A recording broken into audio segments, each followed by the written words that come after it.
Vamos agora estudar um outro movimento que pode ocorrer ao longo de uma curva e essa curva é a linha reta. Nós estamos falando do movimento retilíneo. Aqui está, portanto, uma reta, orientamos essa reta, tomamos um ponto de origem como um ponto fundamental de referência e a posição de um móvel, ele, em princípio, é função do tempo. Num determinado instante de tempo ele está aqui, no outro instante de tempo ele está aqui, depois ele está aqui e assim sucessivamente. O problema da mecânica é o de determinar x como função do tempo, uma vez conhecidas as forças que agem sobre esse móvel. Nesse caso, o movimento só vai ocorrer em uma dimensão, porque estamos falando aqui de um movimento unidimensional, se a força também for unidimensional. Portanto, se a força tem exclusivamente uma componente x. Ora, neste caso, se a força tem apenas a componente x, eu vou simplificar a notação e vou escrever F apenas. Essa componente x da força, que é F, pode ser função tanto do ponto no qual está a partícula, quanto também do tempo. Veja-se que mesmo no caso do movimento unidimensional, a coisa pode ser complicada, se nós tivermos o caso geral de uma força que depende também da posição onde está a partícula, além de depender do tempo. Mas, pelo menos, do ponto de vista da dinâmica, a situação é relativamente simples. Escrevemos pura e simplesmente que m vezes a é igual a f de x e t. É a lei de Newton. No caso, eu não preciso ficar considerando outras componentes da segunda lei, é uma só. Aliás, poderia ser o caso de querer ser bem rigoroso e colocar a x, fx, mas se o movimento é em uma dimensão, a gente simplifica a notação. Escrevemos apenas m vezes a é igual a f de x e t.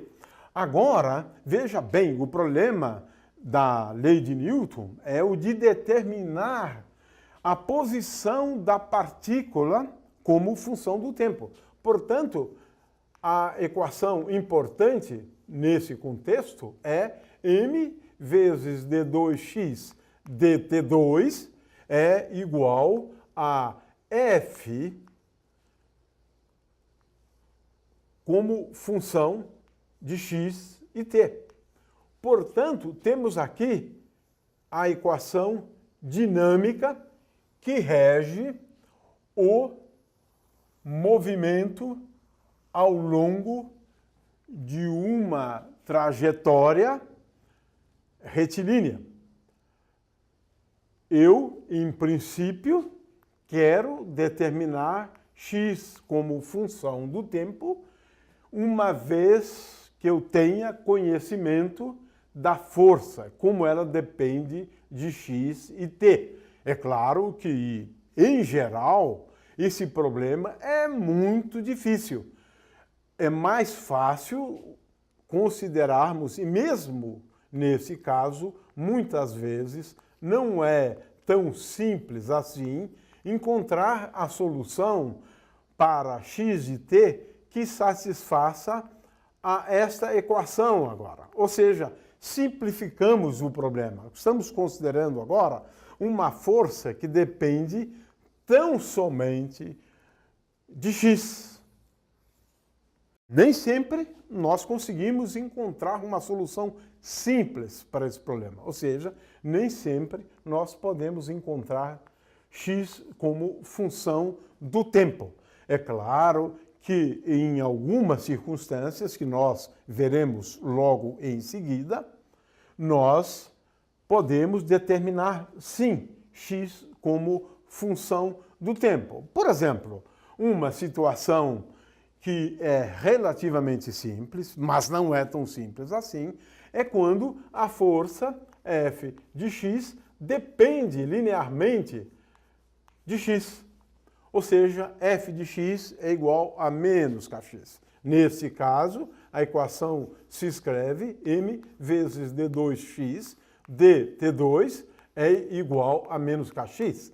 Ora, qual é o problema aqui? O problema é resolver essa equação. Ou seja, é encontrar x como função do tempo, sendo que tudo que eu sei é que se eu derivar x duas vezes, com respeito ao tempo, eu vou encontrar que m vezes essa derivada é igual a menos kx. Olha, é um problema de matemática bem bonito, bem interessante.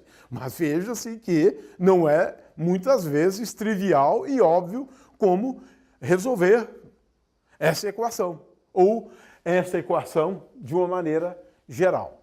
O fato é que o movimento unidimensional, né, o movimento ao longo de uma trajetória que é uma reta, nem sempre é tão simples quanto parece. Mas a dinâmica, pelo menos, é relativamente simples. Trata-se de resolver essa equação ou de resolver essa equação. Massa vezes aceleração é igual a força, mas eu tenho, nesse caso, apenas a força ao longo do eixo x.